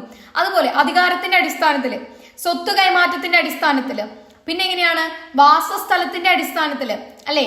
അപ്പൊ അത് തീർച്ചയായിട്ടും പഠിച്ചു വെക്കാം കേട്ടോ, മാറിപ്പോകരുത് കേട്ടോ. ഓക്കെ, നെക്സ്റ്റ് നോക്കാം, കാസ്റ്റ് സിസ്റ്റം ആണ്, ജാതി വ്യവസ്ഥ. അപ്പൊ ജാതി വ്യവസ്ഥയിൽ 3 തരത്തില് ചോദ്യം വരാറുണ്ട്. അതായത് കാസ്റ്റ് ഇൻ പാസ്റ്റ്, അതായത് ആദ്യകാലങ്ങളിൽ ജാതി എങ്ങനെയായിരുന്നു, പിന്നീട് ബ്രിട്ടീഷുകാർ വന്നതിന് ശേഷം ജാതി വ്യവസ്ഥയിൽ ഉണ്ടായ മാറ്റങ്ങൾ. ഓക്കെ, അത് കഴിഞ്ഞിട്ട് കാസ്റ്റ് ഇൻ പ്രസന്റ്, ഇപ്പോഴത്തെ സാഹചര്യത്തിൽ ജാതി എങ്ങനെയാണ് എന്നുള്ളത്. അപ്പൊ പണ്ട് കാലങ്ങളിൽ നമുക്ക് പറയാൻ പറ്റും സമൂഹത്തിനെ ഏറ്റവും സ്വാധീനിക്കുന്ന ഒരു ഘടകം തന്നെ ജാതി ആയിരുന്നു, അല്ലെ? അതായത് നമ്മളെ തൊഴില് വരെ എന്തിനെ അടിസ്ഥാനമാക്കിയിട്ടാ, ജാതിയെ അടിസ്ഥാനമാക്കിയിട്ടാ, അല്ലെ? അപ്പൊ മുക്കുവര് എന്ന് പറഞ്ഞിട്ടുള്ളൊരു സബ് കാസ്റ്റ് ഉണ്ട്. ആ കാസ്റ്റിന്റെ ജോലി എന്തായിരിക്കും, മീൻ പിടിക്കുക എന്നുള്ളതാണ്. അങ്ങനെ ഓരോ കാസ്റ്റിനും നിങ്ങൾ നോക്കിക്കഴിഞ്ഞാൽ നിങ്ങൾക്ക് മനസ്സിലാവും അവരുടെ ജോലിയുണ്ട്. പക്ഷെ ഇന്നത്തെ സാഹചര്യത്തിൽ അങ്ങനെയാണോ? അല്ല, അല്ലെ? പിന്നീട് എന്താണ്, നിങ്ങൾ അതുപോലെ തന്നെ സ്വാതന്ത്ര്യ കാലഘട്ടത്തിൽ ജാതി വ്യവസ്ഥയിൽ വന്ന മാറ്റത്തിൽ നിങ്ങൾ എന്തെഴുതണം, നമ്മളെ ബ്രിട്ടീഷുകാർ കൊണ്ടുവന്ന കുറെ റിഫോംസ് എന്തിനു കാരണമായി, പലതരത്തിലുള്ള ജാതികളുടെ പ്രബല ജാതി അവിടെ നിങ്ങൾക്ക് പറയാൻ പറ്റും കേട്ടോ. ചില ജാതികൾ എന്താണ് ഉയർന്നു വരികയും മറ്റു ചില ജാതികൾ താഴ്ന്നു പോവുകയൊക്കെ ചെയ്തത്. അപ്പൊ ആ ഒരു മാറ്റവും നിങ്ങൾ എഴുതണം. ഓക്കെ, ഇത് 3 തരത്തിൽ ചോദിക്കാം, അതാണ് പറയുന്നത് കേട്ടോ. അപ്പോൾ നമ്മളൊരു PDF ടെലഗ്രാം ചാനലിൽ ഇട്ടിട്ടുണ്ടായിരുന്നു. അത് ഏറ്റവും എളുപ്പത്തിൽ നിങ്ങൾക്ക് മനസ്സിലാക്കാൻ പറ്റും. ആ പോയിന്റ്സ് ഒന്ന് വിവരിച്ച് എഴുതിയാൽ മാത്രം മതി. വളരെ എളുപ്പമുള്ള ഒരു PDF ആണ്. ഇതിന്റെ PDF മിസ് തയ്യാറാക്കിയിട്ടില്ല. ഇത് നമ്മൾ HSS ലൈവിന്റെ ആണ്. എന്നാലും നിങ്ങൾക്ക് ഉപകാരപ്രദമാവട്ടെ എന്ന് കരുതിയിട്ടാണ് അവിടെ പോസ്റ്റ് ചെയ്തിട്ടുള്ളത് കേട്ടോ. ഓക്കെ, അടുത്തത് ട്രൈബ്സ് ആണ്. ഇവിടെ നിങ്ങൾ എഴുതേണ്ടത് നമ്മുടെ ട്രൈബ്സിന്റെ പ്രത്യേകത എന്താണ്? ഒരു മതമോ മതാനുഷ്ഠാനങ്ങളോ ഇവർക്ക് ഉണ്ടാവില്ല അല്ലെ. അപ്പോൾ ഇവര് അതുപോലെ തന്നെ വർഗ വിഭജനം ഒന്നും നിലനിൽക്കില്ല ഇവരുടെ ഇടയിൽ. അതുപോലെ എന്താണ്, ഇവര് 2 തരത്തിലുള്ള വർഗീകരണം, അതായത് ഗോത്ര സമുദായങ്ങളെ നമുക്ക് 2 തരത്തിൽ വർഗീകരണം ചെയ്യാം. ഒന്നാമതായിട്ട് സ്ഥിര സവിശേഷതകളും ആർജിത സവിശേഷതകളും. പെർമനന്റ് ട്രേറ്റ്സും അക്യൂർഡ് ട്രേറ്റ്സും ആണ്. ഓക്കെ, ഇമ്പോർട്ടന്റ് ആണ്, അത് നോക്കി വെക്കണം കേട്ടോ. സ്ഥിര സവിശേഷത എന്ന് പറഞ്ഞാൽ എന്താണ്? ദേശം, ഭാഷ, കായിക സവിശേഷത, പാരിസ്ഥിതിക വാസസ്ഥലം, ഇതിനെയൊക്കെ അടിസ്ഥാനമാക്കിയിട്ടാണ്. അപ്പൊ അതില് കുറച്ച് പേരെ നമ്മൾ ഇന്ത്യയിൽ കാണപ്പെടുന്നവരെ പറയുന്നുണ്ട്, അതൊന്ന് പഠിച്ചു വെക്കുക കേട്ടോ. അപ്പൊ ഏറ്റവും കൂടുതൽ ഗോത്ര ജനതയെ കാണപ്പെടുന്നത് മധ്യ ഇന്ത്യയിലാണ്. അതുപോലെ അക്യൂർഡ് ട്രേറ്റ്സ്, ആർജിത സവിശേഷതയിൽ എന്താണ്? ഉപജീവന മാർഗം അല്ലെങ്കിൽ ഹൈന്ദവ സമൂഹത്തിലേക്കുള്ള സംയോജനം. ഇവ രണ്ടിന്റെയും സങ്കലനാണ് എന്ത്? ആർജിത സവിശേഷത അല്ലെങ്കിൽ അക്യൂർഡ് ട്രേറ്റ്സിൽ പറയേണ്ടത്. അതായത് പരമ്പരാഗതമായി നമ്മൾ ട്രൈബ്സ് ചെയ്യുന്നതിൽ നിന്ന് വ്യത്യസ്തമായിട്ട് ചെയ്യുന്നതാണ്. ഓക്കെ, അത് ആർജിച്ചെടുക്കുന്നതാണ് എന്നുള്ളതാണ് കേട്ടോ. ഓക്കെ, ഇത്രയാണ് നമുക്ക് 3ാമത്തെ ചാപ്റ്ററിൽ നോക്കാനുള്ളത്. ഓക്കെ, അപ്പോൾ ഒരു ഔട്ട്ലുക്ക് കിട്ടിയിട്ടുണ്ടാവും അല്ലേ 3ാമത്തെ ചാപ്റ്ററിനെ പറ്റിയിട്ട്. ഓക്കെ, നമുക്ക് 4th ചാപ്റ്റർ നോക്കാം. The market as A social institution, വിപണി ഒരു സാമൂഹ്യ സ്ഥാപനം എന്ന നിലയിൽ. അപ്പൊ ആദ്യം നമുക്ക് നോക്കേണ്ടത് മാർക്കറ്റൈസേഷൻ ആണ് കേട്ടോ. മാർക്കറ്റൈസേഷൻ ഒരുപാട് തവണ ചോദിച്ചിട്ടുണ്ട്. അപ്പൊ മാർക്കറ്റൈസേഷൻ എന്ന് പറയുന്നത് കൊണ്ട്, അതായത് കമ്പോളവൽക്കരണം കേട്ടോ. കമ്പോളവൽക്കരണം എന്നതുകൊണ്ട് എന്താ ഉദ്ദേശിക്കുന്നത്? ഉദാരവൽക്കരണത്തിന്റെ മറ്റൊരു പേരാണ് കമ്പോളവൽക്കരണം എന്ന് പറയാൻ പറ്റും. അതായത് ലിബറലൈസേഷന്റെ മറ്റൊരു പേരാണ് മാർക്കറ്റൈസേഷൻ എന്നുള്ളതാണ്. അത് പറയാനുള്ള കാരണം ഇവിടെ പറയുന്നത് എന്താണ്? ഫ്രീ എക്കണോമിയാണ്. അതുപോലെ തന്നെ എന്താണ്? ഗവൺമെന്റ് കൺട്രോൾ പാടില്ല, പ്രൈവറ്റ് എന്റർപ്രൈസസിന് കൂടുതൽ പ്രാധാന്യം കൊടുക്കുക. ഇതിനൊക്കെയാണ് നമ്മൾ എന്ത് പറയാ? മാർക്കറ്റൈസേഷൻ അല്ലെങ്കിൽ കമ്പോളവൽക്കരണം എന്ന് പറയുന്നത്. ഓക്കെ, സാമ്പത്തിക നിയന്ത്രണങ്ങൾ കുറയ്ക്കുക, അതുപോലെ ഒഴിവാക്കുകയോ ചെയ്യുക. അല്ലെങ്കിൽ എന്താണ്? വ്യവസായങ്ങൾ സ്വകാര്യവൽക്കരിക്കുക. ഓക്കെ, അതുപോലെ വേതനങ്ങൾക്കും വിലകൾക്കും മേലുള്ള നിയന്ത്രണം നീക്കം ചെയ്യുക. ഇതാണ് മാർക്കറ്റൈസേഷൻ എന്നതുകൊണ്ട് അർത്ഥമാക്കുന്നത്. ലിബറലൈസേഷന്റെ സെയിം തന്നെ ഓക്കെ ആശയങ്ങൾ തന്നെയാണ് ഇവിടെ വരുന്നത്. പിന്നെ ഇൻവിസിബിൾ ഹാൻഡ് ആണ്, അദൃശ്യകരം. ആദ്യം ഇത് ആരുടെ ആണെന്ന് മനസ്സിലാക്കണം. ആരുടെ ആശയമാണ്? ആദം സ്മിത്തിന്റെ ആണ് കേട്ടോ. ഓക്കെ, അദൃശ്യകരം എന്നത് ആദം സ്മിത്തിന്റെ ആണ്. എന്താണ് ഇത് പറയുന്നത്? വ്യക്തികൾ വിപണിയിൽ അവരുടെ സ്വന്തം താല്പര്യത്തിനനുസരിച്ച് പ്രവർത്തിക്കുമ്പോൾ എന്താണ്? സമൂഹത്തിന് കൂടി അത് പ്രയോജനകരമായി തീരുന്ന ഈ ഒരു അവസ്ഥേനെയാണ് എന്തെന്ന് പറയാ? അദൃശ്യകരം. ഒരു അദൃശ്യകരം അവിടെ പ്രവർത്തിക്കുകയാണ്. എന്തിനു വേണ്ടിയിട്ട്? വ്യക്തികൾ അവരെ താല്പര്യത്തിന് ചെയ്യുമ്പോൾ മറ്റുള്ളവരെ നന്മയ്ക്കും കൂടി ഇത് കാരണമാവുകയാണ്. ഓക്കെ, അതിനെയാണ് അദൃശ്യകരം എന്ന് പറയുന്നത്. ഓക്കെ ആണല്ലോ. ഓക്കെ, നെക്സ്റ്റ് ചാപ്റ്റർ നോക്കാം. Patterns of social inequality and exclusion, അതായത് സാമൂഹിക അസമത്വത്തിന്റെയും ബഹിഷ്കരണത്തിന്റെയും രീതികൾ. ഓക്കെ, അപ്പൊ ഈ ചാപ്റ്ററിൽ നമുക്ക് ആദ്യം നോക്കേണ്ട ഒരു കാര്യമാണ് എന്താണ് സാമൂഹിക അസമത്വം എന്നുള്ളത്. അതായത് പല കാര്യങ്ങൾ കൊണ്ട് സാമൂഹികപരമായി എല്ലാവരും തുല്യരല്ലാത്ത അവസ്ഥയാണ് എന്ത്? സാമൂഹിക അസമത്വം എന്ന് പറയുന്നത്. അപ്പൊ സാമൂഹിക ബഹിഷ്കരണം എന്താണ്? അതായത് വ്യക്തികളെ സമൂഹത്തിന്റെ എല്ലാ പ്രവർത്തികളിൽ നിന്നും അകറ്റി നിർത്തുന്നതിനെയാണ് നമ്മൾ എന്തെന്ന് പറയാ? ബഹിഷ്കരണം എന്ന് പറയാം കേട്ടോ. അപ്പൊ നമുക്ക് ആദ്യം ഇത് നോക്കാം. 3 ഡയമെൻഷൻ ഓഫ് അൺടച്ചബിലിറ്റി, അസ്പൃശ്യതയുടെ 3 തലങ്ങൾ ഏതൊക്കെയാണ് എന്നുള്ളത്. ഒന്നാമതായിട്ട് എക്സ്ക്ലൂഷൻ ആണ്, ബഹിഷ്കരണം തന്നെയാണ് കേട്ടോ. തൊട്ടുകൂടായ്മയുടെ ഒന്നാമത്തെ ഒരു ഫാക്ടർ എന്ന് പറയുന്നത്. രണ്ടാമതായിട്ട് അവഹേളനവും വിധേയത്വവും, അതായത് ഹ്യൂമിലിയേഷൻ അല്ലെങ്കിൽ സബോർഡിനേഷൻ ആണ് കേട്ടോ ഇംഗ്ലീഷിൽ. ഓക്കെ, അടുത്തത് എന്താണ്? ചൂഷണാണ്. ഓക്കെ, എക്സ്പ്ലോയിറ്റേഷൻ ആണ് കേട്ടോ. ഇതാണ് അൺടച്ചബിലിറ്റിയുടെ 3 തലങ്ങൾ എന്ന് പറയുന്നത്, ഡയമെൻഷൻ കേട്ടോ. ഓക്കെ, അപ്പൊ നമുക്ക് നെക്സ്റ്റ് ക്വസ്റ്റ്യൻ നോക്കാം. Major state and non state initiatives for Adivasis, അതായത് ഇവിടെ എന്താ പറയുന്നത്? ആദിവാസികൾ അനുഭവിക്കുന്ന വിഭജനങ്ങൾ പരിഹരിക്കുന്നതിനായുള്ള സ്റ്റേറ്റിന്റെയും സ്റ്റേറ്റ് ഇതര ഏജൻസികളുടെയും നടപടികൾ ഏതൊക്കെയായിരുന്നു എന്നുള്ളതാണ്. അപ്പോൾ നമുക്ക് പറയാം, ഒന്നാമതായിട്ട് പട്ടികജാതി പട്ടികവർഗക്കാർക്ക് എന്താണ്? ഗവൺമെന്റ് 1995 നിയമം കൊണ്ടുവന്നത് അല്ലേ. അതുപോലെ തന്നെ 1990കളിൽ മറ്റു പിന്നോക്ക സമുദായങ്ങൾക്കായിട്ട് പ്രത്യേക പരിപാടികൾ ഏർപ്പെടുത്തിയ ഗവൺമെന്റ് കേട്ടോ. അതുപോലെ തന്നെ സംവരണം കൊണ്ടുവന്നു അല്ലെ. SC ST കാർക്ക് എന്തുണ്ട്? സംവരണം ഉണ്ട് എല്ലായിടത്തും അല്ലെ. കോളേജിലായാലും ജോലിക്കായാലും ഒക്കെ ഉണ്ട്. അതുപോലെ തന്നെ പ്രത്യേക സീറ്റ് അനുവദിച്ചത്. ഇതൊക്കെയാണ് നമുക്ക് ഗവൺമെന്റിന്റെ കാര്യത്തിൽ എഴുതാൻ പറ്റുന്നത്. ഇനി ഗവൺമെന്റ് ഇതര സംഘടനകൾ എന്താ കൊണ്ടുവന്നേ? ഇവിടെ എഴുതേണ്ടത് ഒന്നാമതായിട്ട് സാമൂഹ്യ പരിഷ്കർത്താക്കളുടെ പോരാട്ടങ്ങളാണ്, സോഷ്യൽ റിഫോം മൂവ്മെന്റ്സ് ആണ്. ദളിത് പ്രസ്ഥാനങ്ങൾ, ദളിത് മൂവ്മെന്റ്സ്, അതുപോലെ സാഹിത്യ രംഗത്തെ സംഭാവനകളൊക്കെ ഇവിടെ എഴുതാട്ടോ. അതായത് രാഷ്ട്രീയതര പ്രവർത്തനങ്ങളായിട്ട് നമുക്ക് ഇവിടെ പറയാം കേട്ടോ. ഇത്രയേ ഉള്ളൂ നമ്മളെ ഈ ഒരു ചാപ്റ്ററും വരുന്നത്. അതുപോലെ ഇവിടെ ഒരു ചെറിയ ഇമ്പോർട്ടന്റ് ആയിട്ടുള്ള ഒരു കാര്യമാണ് സ്ത്രീ സമത്വത്തിനും അവകാശങ്ങൾക്കും വേണ്ടിയുള്ള പോരാട്ടങ്ങൾ. അത് ചോദിച്ച് കണ്ടിട്ടുണ്ട്, ഇവിടെ ഇൻക്ലൂഡ് ചെയ്തിട്ടില്ല കേട്ടോ. അപ്പൊ അതായത് നമ്മുടെ സ്ത്രീകൾ എന്താണ് പണ്ട് കാലം മുതലേ എന്തുണ്ട്, അവര് പലതരത്തിലുള്ള പീഡനങ്ങൾ അനുഭവിക്കുന്നുണ്ട് അല്ലെ. അതിനു വേണ്ടിയിട്ട് സ്ത്രീകൾ പോരാടിയ കാര്യങ്ങളാണ് പറയേണ്ടത്. ഒന്നാമതായിട്ട് എന്താണ്, 19-ാം നൂറ്റാണ്ടിലെ സാമൂഹ്യ പരിഷ്കരണ പ്രസ്ഥാനങ്ങൾ വന്നതാണ്. അതായത് രാജാറാം മോഹൻ റോയിയെ പോലുള്ളവർ എന്താണ് സതിവിരുദ്ധ പോരാട്ടങ്ങൾ അല്ലെ, ബ്രഹ്മസമാജം സ്ഥാപിച്ചു അതിനു വേണ്ടിയിട്ട്. അതുപോലെ ഗോവിന്ദ റാനഡെ എന്താ ചെയ്തത്, വിധവാ വിവാഹത്തിന് വേണ്ടിയിട്ട് പോരാടി എന്നുള്ളതാണ്. അതുപോലെ ജ്യോതിബ ഫുലെ എന്ത് ചെയ്തു, മഹാരാഷ്ട്രയിലെ ജാതിയിലെ ലിംഗപീഡനങ്ങൾക്കെതിരെ പോരാട്ടം നയിച്ചിരുന്നു. അതുപോലെ തന്നെ എന്താണ് സാവിത്രിബായി ഫുലെ എന്താ ചെയ്തേ, പൂനെയില് പെൺകുട്ടികൾക്ക് വേണ്ടിയിട്ട് ആദ്യമായിട്ട് സ്കൂൾ സ്ഥാപിച്ചത് കേട്ടോ. ഇതൊക്കെ ഇവിടെ എഴുതാം നിങ്ങൾക്ക്. ഓക്കെ ആണല്ലോ. അപ്പൊ നമുക്ക് 6th ചാപ്റ്റർ നോക്കാം അല്ലെ. ചാപ്റ്റർ 6 ആണ് the challenges of cultural diversity, അല്ലെങ്കിൽ സാംസ്കാരിക വൈവിധ്യത്തിന്റെ വെല്ലുവിളികൾ. ഓക്കെ, അതിൽ ഫസ്റ്റ് ക്വസ്റ്റ്യൻ കമ്മ്യൂണൽ ഐഡന്റിറ്റി അല്ലെങ്കിൽ സാമുദായിക സ്വത്വം എന്താണ് എന്നുള്ളതാണ്. ക്വസ്റ്റ്യൻ ഇങ്ങനെ വരാം, എന്താണ് സാമുദായിക സ്വത്വം, അതിന്റെ സവിശേഷതകൾ വിവരിക്കുക എന്നുള്ളതാണ്. അപ്പൊ നമുക്കറിയാം കമ്മ്യൂണൽ ഐഡന്റിറ്റി നമ്മുടെ കമ്മ്യൂണിറ്റിയിൽ നിന്ന് കിട്ടുന്നത്, നമ്മുടെ സമുദായത്തിൽ നിന്ന് കിട്ടുന്നതാണ് എന്ത്, നമ്മുടെ ഈ ഒരു ഐഡന്റിറ്റി അല്ലെങ്കിൽ സ്വത്വം. അതായത് നമ്മൾ എല്ലാ കാര്യങ്ങളും നമ്മുടെ സമുദായത്തിനെ ആശ്രയിച്ചിരിക്കും. ഇവൻ നമ്മളെ വിഷായാലും അല്ലെങ്കിൽ ആത്മബോധം, കാഴ്ചപ്പാട്, ലക്ഷ്യം, അഭിലാഷങ്ങൾ എന്നിവയെല്ലാം നമ്മുടെ സ്വത്വബോധത്തിന്റെ അടിസ്ഥാനത്തിലായിരിക്കും എന്നാണ് പറയുന്നത്. കമ്മ്യൂണിറ്റിയുടെ ബേസിലായിരിക്കും. ഓക്കെ, അപ്പോ അടുത്തത് എന്താ പറയുന്നത്, ഒരു സാമൂഹ്യവൽക്കരണ പ്രക്രിയയിലൂടെയാണ് എന്ത് വളരുന്നത്, നമ്മുടെ ഈ സ്വത്വബോധം വളരുന്നത്. ഇപ്പൊ ഉദാഹരണം പറയുകയാണെങ്കിൽ നമ്മുടെ ഫാമിലി, അതുപോലെ നമ്മളെ മതം, അതിനൊക്കെ ആശ്രയിച്ചിരിക്കും നമ്മുടെ ഒരു ഐഡന്റിറ്റി അല്ലെങ്കിൽ നമ്മുടെ ഒരു ബോധം എന്ന് പറയുന്നത്. ഓക്കെ, അപ്പോ അടുത്തത് നോക്കാം, എന്താണ് ഒരു വ്യക്തിയിൽ എന്താണ് ആത്മബോധം സൃഷ്ടിക്കുന്നതും ഭാഷയും സാംസ്കാരിക മൂല്യങ്ങളും പകർന്നു നൽകുന്നത് ആരാണ്, നമ്മുടെ സമുദായമാണ് അല്ലെ. ഇങ്ങനെ പകർന്നു നൽകിയിട്ടാണ് നമുക്ക് എന്ത് വരുന്നത്, ഒരു ഐഡന്റിറ്റി വരുന്നത്. ഇതിനെ നമ്മൾ കമ്മ്യൂണൽ ഐഡന്റിറ്റി അല്ലെങ്കിൽ സാമുദായിക സ്വത്വം എന്ന് പറയും. ഓക്കെ, അപ്പോ ഇതിന്റെ അടിസ്ഥാനം എന്ന് പറയുന്നത് ജനനമാണ്. ഓക്കെ, ജനനത്തിന്റെ ബേസിലാണ് നമ്മൾ ഈ ഒരു ഐഡന്റിറ്റി വരുന്നത് എന്നുള്ളതാണ്. ഇതിന്റെ സവിശേഷതയായിട്ട് എഴുതേണ്ടത് ഒന്നാമതായിട്ട് എന്താണ്, ഇതൊരു യാദൃശികമായിട്ട് നടക്കുന്ന കോയിൻസിഡന്റ് ആണ്.